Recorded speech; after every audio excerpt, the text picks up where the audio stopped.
Hi friends, this is Venkatesh Devasani. ఈరోజు మనం Telangana socio economic అవుట్లుక్లో భాగంగా చివరి అధ్యాయం అయినటువంటి గవర్నెన్స్ అనేటువంటి అంశం గురించి డిస్కస్ చేయబోతున్నాం. గత వీడియోలో కొన్ని అంశాలను గవర్నెన్స్ గురించి డిస్కస్ చేయడం జరిగింది. దానికి కొనసాగింపుగానే మరికొన్ని అంశాలను ఈ యొక్క వీడియోలో డిస్కస్ చేద్దామండి. అందులో భాగంగా మొదటగా ఈథల్ ప్రాజెక్టు గురించి డిస్కస్ చేయబోతున్నాం. చాలా ఇంపార్టెంట్ అండి. ఈథల్ ప్రాజెక్ట్ యొక్క అబ్రివేషన్ ఎగ్జామినర్ అడగడానికి అవకాశం ఉంది కాబట్టి గుర్తుంచుకోండి. Electronic transaction aggregation and analysis layer అండి. చాలా ఇంపార్టెంట్ అండి. మరొకసారి చూడండి, electronic transaction aggregation and analysis layer అండి. దీని యొక్క ముఖ్య ఉద్దేశం ఏంటి అంటే ఇది దేశవ్యాప్తంగా అందించేటువంటి పౌర సేవలను అంచనా వేయడానికి ఒక సాధారణ వేదికగా పనిచేస్తుందండి. చాలా ఇంపార్టెంట్గా గుర్తుంచుకోండి. దేశవ్యాప్తంగా అందించేటువంటి పౌర సేవలు ఏవైతే ఉంటాయో అవి ఏ విధంగా అందిస్తున్నారు, ఒక్కొక్క సేవకు ఎంత సమయం పడుతుంది, ఎంత మొత్తం అమౌంట్ను వసూలు చేస్తున్నారు మొదలైన అన్ని అంశాలను ఒక ఈథల్ ప్రాజెక్ట్ అనేది అంచనా వేస్తుంది అని గుర్తుంచుకోండి. ఈ అప్లికేషన్ దేశవ్యాప్తంగా అమలు చేయబడుతున్న వివిధ సేవల యొక్క రియల్ టైం లావాదేవీలను గణాంకాలను సంగ్రహించడానికి వీలు కల్పిస్తుందని చెప్పడం జరిగింది. ఇది ఈ గవర్నెన్స్ కోసం డిజిటల్ సాంకేతిక పరిజ్ఞానాన్ని స్వీకరించినటువంటి భారతదేశంలో అత్యంత వేగవంతమైన రాష్ట్రమైనటువంటి తెలంగాణ అనేది ఈరోజు ఈథల్ ప్రాజెక్టును అత్యంత సమర్థవంతంగా అమలు చేయడం జరుగుతుంది. అయితే ఇటీవల కాలంలో ఎలక్ట్రానిక్ మరియు సమాచార సాంకేతిక మంత్రిత్వ శాఖ వారు నివేదించిన ప్రకారం తెలంగాణలో ప్రతి 1000 మందికి కూడా అత్యధికంగా ఈ లావాదేవీలను అనేది నమోదు చేస్తుందని ఒక నివేదికనైతే తెలియజేయడం జరిగిందని గుర్తుంచుకోండి. అయితే ఈ యొక్క ఈ లావాదేవీల ద్వారా తెలంగాణ రాష్ట్రంలో 2023-24 సంవత్సరానికి 3.4 కోట్ల మంది పౌరులకి 4.7 కోట్ల విలువైనటువంటి సేవలను ఈ యొక్క ఈ లావాదేవీ రూపంలో అందించడం జరిగిందండి. చాలా ఇంపార్టెంట్ అండి. 3.4 కోట్ల మంది పౌరులకి 4.7 కోట్ల విలువైనటువంటి సేవలని 2023-24 ఆర్థిక సంవత్సరంలో అందించడం జరిగింది.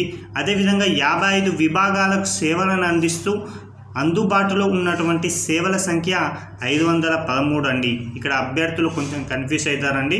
అయితే ప్రస్తుతం ఆన్లైన్ ద్వారా 55 విభాగాల ద్వారా సేవలను అందిస్తున్నారు. అది ఎన్ని సేవలు అంటే మాత్రం 513 సేవలని గుర్తుంచుకోండి. మరొకటండి ఈ ఆఫీస్ ప్రాజెక్ట్ అండి. ఇది ఎన్ఐసి న్యూఢిల్లీ మరియు ఎన్ఐసి హైదరాబాద్ వారి యొక్క సహకారంతో informational technology, electronics and communication విభాగం వారు ఈ యొక్క తెలంగాణలో ఈ యొక్క ఈ ఆఫీస్ ప్రాజెక్ట్ని అయితే అమలు చేయడం ప్రారంభించడం జరిగింది. కాబట్టి గుర్తుంచుకోండి ఎవరెవరి సహకారంతో అంటాడు. కాబట్టి ఎన్ఐసి న్యూఢిల్లీ మరియు ఎన్ఐసి హైదరాబాద్ సహకారంతో తెలంగాణ రాష్ట్రంలో ఈ ఆఫీస్ ప్రాజెక్ట్ని అయితే అమలు చేయడం ప్రారంభించారని గుర్తుంచుకోండి. అయితే ఈ యొక్క ఈ ఆఫీస్ ప్రాజెక్టును ఏ సంవత్సరంలో ప్రారంభించారు తెలంగాణలో అంటే 2015 సంవత్సరం డిసెంబర్లో ఈ యొక్క ఈ ఆఫీస్ ప్రాజెక్ట్ అయితే ప్రారంభించబడింది. అయితే ప్రస్తుతం తెలంగాణ రాష్ట్రంలో ఈ యొక్క ఈ ఆఫీస్ ప్రాజెక్ట్ అనేది ఏ కార్యాలయాలలో, ఎన్ని నగరాలలో లేదా ఎన్ని కళాశాలలో అమలైందని అడుగుతాడండి. ఇది మొత్తంగా 123 పట్టణ స్థానిక సంస్థల మున్సిపాలిటీస్లో, 58 పాలిటెక్నిక్ కళాశాలలో, 137 ప్రభుత్వ డిగ్రీ కళాశాలలో, 137 ప్రభుత్వ డిగ్రీ కళాశాలలో, 16 టీజీఎస్పీ బెటాలియన్లలో, అదేవిధంగా 33 జిల్లా కార్యాలయాలు, కలెక్టరేట్లు, పోలీస్ కార్యాలయాల్లో దాదాపుగా 113 కంటే ఎక్కువ విభాగాధిపతుల కార్యాలయాలలో ప్రస్తుతం ఈ ఆఫీస్ అనేది అమలు చేయడం జరుగుతుందండి. చాలా ఇంపార్టెంట్ అండి. అదేవిధంగా తెలంగాణలోని విశ్వవిద్యాలయాలలో ఒక్కచోట మాత్రమే ఇది ప్రారంభించబడింది. అది ఎక్కడ అంటే ఉస్మానియా విశ్వవిద్యాలయం మరియు హైదరాబాద్ జేఎన్టీయూలు వీటిని నేరుగా ప్రారంభించాయండి. అదేవిధంగా అంబేద్కర్ ఓపెన్ యూనివర్సిటీలో ప్రస్తుతం దీనిని ప్రాసెస్ చేయబడడం జరుగుతుంది. అదేవిధంగా సింగరేణి క్యాలరీస్లో కూడా ఈ యొక్క ఈ ఆఫీస్ అనేది ప్రస్తుతం అమలు చేయడం జరుగుతుందని గుర్తుంచుకుంటే సరిపోతుందండి. మరొకటండి మీ సేవ మీ సేవ అంటే అందరికీ తెలుసండి, దాదాపుగా 2010-11 ఆ సమయంలో ఈ యొక్క మీ సేవ అనేటువంటి కార్యక్రమం రావడం జరిగింది. అయితే ఈ యొక్క మీ సేవ కార్యక్రమం అనేది ఏం చేస్తుందంటే ఇది వివిధ పౌర సేవలను అయితే ఇది అందిస్తుందండి. చాలా ఇంపార్టెంట్ అండి. పౌరులకు కావాల్సినటువంటి సేవలను ఆన్లైన్ ద్వారా అందించడం జరుగుతుంది. ఇన్ఫర్మేషన్ అండ్ కమ్యూనికేషన్ సాంకేతికకు జవాబుదారీగా మరియు పారదర్శకంగా వినూత్న పద్ధతిలో తెలంగాణలోని ప్రతి మూలకు ప్రభుత్వం నుంచి పౌరులకు, ప్రభుత్వం నుంచి వ్యాపారులకు మరియు వ్యాపారుల నుంచి పౌరులకు వివిధ సేవలనైతే ఈరోజు మీ సేవ అనేటువంటి ఆఫీస్ ద్వారా అందించడం జరుగుతుందండి. దాదాపుగా 450కి పైగా సేవలను అందిస్తుందండి. చాలా ఇంపార్టెంట్ అండి. 450 సేవలను 4500 కంటే ఎక్కువ మీ సేవా కేంద్రాల ద్వారా ఈరోజు తెలంగాణ రాష్ట్రంలో అందుబాటులో ఉండడం జరిగాయండి. అయితే చాలా ఇంపార్టెంట్ అండి. మీ సేవ ద్వారా పౌరులకు సంబంధించి 450కి పైగా సేవలు అందుబాటులో ఉన్నాయని గుర్తుంచుకుంటే సరిపోతుంది. ఇక మరొక అంశం అండి, టీ ఆఫ్ పోలియో అండి. పౌరులకు సర్వీస్ డెలివరీని మెరుగుపరచడం కోసం ఇప్పటి వరకు ఉన్నటువంటి మీ సేవ సర్వీస్ డెలివరీలను మెరుగుపరచడం దీని యొక్క ముఖ్య ఉద్దేశం అండి. ఇప్పటి వరకు ఉన్నటువంటి మీ సేవలు ఏవైతే ఉన్నాయో ఆ యొక్క మీ సేవకు సంబంధించిన సేవలను మరింత మెరుగుపరచడం కోసం దీనిని టీ ఆఫ్ పోలియోని అయితే తీసుకురావడం జరిగింది. ఇది ప్రస్తుతం 28 పైగా విభాగాలు, 267కు పైగా క్రియాశీలక సేవలు, 25 లక్షల మంది పౌరులకు నేటి వరకు సేవలనైతే అందించడం జరిగిందండి. కాబట్టి గుర్తుంచుకోండి, 28కి పైగా విభాగాలలో 267కు పైగా క్రియాశీలక సేవలను ఈరోజు టీ యాప్ అనేటువంటిది అందించడం జరుగుతుంది. దాదాపుగా 25 లక్షల మంది పౌరులు నేటి వరకు ఈ యొక్క యాప్ ద్వారా తమ యొక్క సేవలను పొందడం జరిగింది. అదేవిధంగా ఈ యొక్క యాప్ ద్వారా ఎంత మొత్తం ఆదాయాన్ని సమకూర్చింది అంటే 326 కోట్ల రూపాయల ఆదాయాన్ని టీ యాప్ పోలియో అయితే ప్రస్తుతం వరకు సమకూర్చుకోవడం జరిగింది. మరొకటండి, స్మార్ట్ పీడిఎస్ సొల్యూషన్ అంటే ఇది ప్రతి ఒక్కరికి తెలిసే ఉంటుంది. ఈరోజు రేషన్ కార్డులలో, రేషన్ షాపుల్లో ఈ యొక్క వ్యవస్థ అనేది అందుబాటులో ఉండడం జరిగింది. ఏంటిది స్మార్ట్ పీడిఎస్ అంటే తెలంగాణ రాష్ట్రంలోని ఏదైనా రేషన్ షాప్ నుంచి కూడా పౌరులు తమ అర్హత కలిగిన రేషన్లను పొందడానికి వీలు కల్పిస్తుందండి. ఏం లేదండి, ఫర్ ఎగ్జాంపుల్ ఒక వ్యక్తి హైదరాబాద్కు సంబంధించిన వ్యక్తి ఉంటే అతడు కరీంనగర్ లేదా పెద్దపల్లి ఎక్కడ రేషన్ షాప్లో అయినా తన యొక్క రేషన్ను పొందడానికి ఇది వీలు కల్పిస్తుందండి. కాబట్టి గుర్తుంచుకోండి, చాలా ఇంపార్టెంట్ అండి. తెలంగాణ రాష్ట్రంలో ఉన్నటువంటి 17,235 రేషన్ దుకాణాలలో 17,151 రేషన్ దుకాణాలలో ఈరోజు ఈపీఓఎస్ యంత్రాలను అయితే ఏర్పాటు చేశారు. మరొక మిగిలిన 84 సరసమైన దుకాణాలలో కూడా నెట్వర్క్ లేకపోవడం లేదా బలహీనమైనటువంటి నెట్వర్క్ కారణంగా ప్రస్తుతం అయితే ఆ యొక్క సేవలు అయితే అందుబాటులోకి రాలేకపోవడం జరిగింది. కాబట్టి గుర్తుంచుకోండి, చాలా ఇంపార్టెంట్ అండి. మరొకటండి, భూమి రికార్డుల నిర్వహణ కోసం తెలంగాణ రాష్ట్ర ప్రభుత్వం గతంలో ధరణి అనేటువంటి ఒక సమగ్ర భూ రికార్డుల నిర్వహణ వ్యవస్థను తీసుకురావడం జరిగింది. అయితే 2024 జూలై 9 నాటికి దాదాపుగా 15,21,76,713 సార్లు ఈ యొక్క ధరణి వెబ్సైట్ని అయితే సందర్శించడం జరిగింది.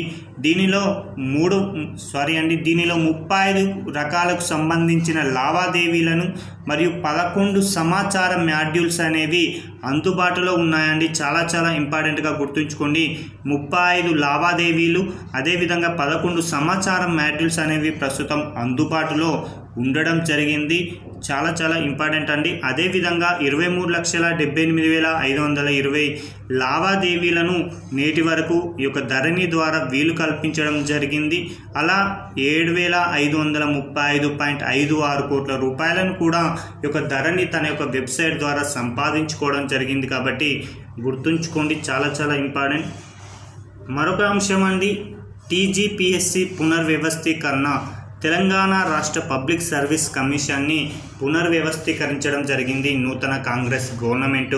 గతంలో ఉన్నటువంటి టీజీపీఎస్సీలో అనేక రకాలైనటువంటి అక్రమ ఆరోపణలు రావడం జరిగింది. అందులో పారదర్శకత అనేది లోపించడం జరిగింది. కాబట్టి ఈ యొక్క టీజీపీఎస్సీ యొక్క పారదర్శకతను మరియు సామర్థ్యాన్ని పెంచడం కోసం ప్రభుత్వం గణనీయమైనటువంటి సంస్కరణలను ప్రారంభించింది. నియామక ప్రక్రియలో కూడా పక్షపాత వైఖరి మరియు పారదర్శకత అనేది లేకపోవడంతో ఆందోళనలో ఉన్నటువంటి అభ్యర్థులను శాంతించడం కోసం వారిలో ఒక విధమైనటువంటి పారదర్శకతను వారిలో ఒక విధమైనటువంటి నమ్మకం తీసుకురావడం కోసం కాంగ్రెస్ గవర్నమెంట్ ఒక ప్రయత్నం అయితే చేయడం జరిగింది. అందులో భాగంగా టీజీపీఎస్సీకి సంబంధించిన చైర్మన్ని అదేవిధంగా సభ్యులను అయితే రాజీనామా చేయించి వారి స్థానంలో నూతన చైర్మన్గా మాజీ డీజీపీ అధికారి అయినటువంటి మహేందర్ రెడ్డి గారిని నియమించి మిగతా కొత్త సభ్యులను కూడా నియమించడం జరిగిందండి. కాబట్టి గుర్తుంచుకోండి, ఆ విధంగా నూతనంగా టీజీపీఎస్సీ బోర్డు ఏర్పడిన తర్వాత నియామక ప్రక్రియను సమర్థవంతంగా నిర్వహించే అటువంటి కార్యక్రమాన్ని అయితే తెలంగాణ ప్రభుత్వం అయితే ప్రారంభించింది. అందులో భాగంగా తెలంగాణ పబ్లిక్ సర్వీస్ కమిషన్ ద్వారా సమర్థవంతమైన పాలన అందించడం కోసం దాదాపుగా వివిధ రకాల ప్రయత్నాలు అయితే చేయడం జరిగింది. అందులో భాగంగా టీజీపీఎస్సీ నూతన బోర్డు ద్వారా చూసుకున్నట్లయితే నియామకాలు 563 ఖాళీలను ప్రకటిస్తూ టీజీపీఎస్సీ గ్రూప్ 1 సేవలను అయితే నోటిఫికేషన్ జారీ చేసింది. ప్రిలిమినరీ పరీక్షను జూన్ 9, 2024 నిర్వహించగా మెయిన్స్ పరీక్షను అక్టోబర్ 21 నుంచి 27, 2024 నిర్వహించబోతున్నారు.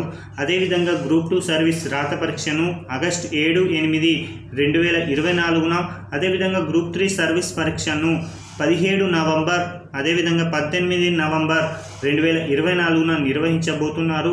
గ్రూప్ 4 సర్వీస్ రాత పరీక్ష ఫలితాలు కూడా ప్రకటించబడడం జరిగింది. దాదాపుగా 25,000 మంది అర్హత సాధించి అభ్యర్థుల సర్టిఫికేట్ వెరిఫికేషన్ కూడా 20 జూన్ 2024 ప్రారంభమై 30 ఆగస్టు 2024 వరకు కొనసాగుతుందని ప్రకటించడం జరిగిందండి.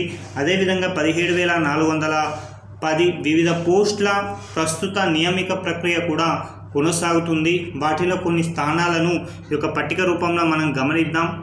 అందులో గ్రూప్ 1 వచ్చేసి 563 పోస్టులు, గ్రూప్ 2 783 పోస్టులు, గ్రూప్ 3 1388, అదేవిధంగా అసిస్టెంట్ ఎగ్జిక్యూటివ్ ఇంజనీర్ 8180, అదేవిధంగా అసిస్టెంట్ ఇంజనీర్ వచ్చేసి 837, అదేవిధంగా జూనియర్ లెక్చరర్లు వచ్చేసి 1392, హాస్టల్ సంక్షేమ కార్యాలయ అధికారాలు 581, అసిస్టెంట్ ప్రొఫెసర్లు 544, పాలిటెక్నిక్ లెక్చరర్లు 247, వ్యవసాయ అధికారులు 148, టౌన్ ప్లానింగ్ భవన పర్యవేక్షకుడు 175 అండి. వీటి యొక్క ప్రక్రియను కూడా ప్రస్తుతం కొనసాగుతుందని కూడా ఈ యొక్క సర్వేలో పేర్కొనడం జరిగింది. కాబట్టి గుర్తుంచుకోండి.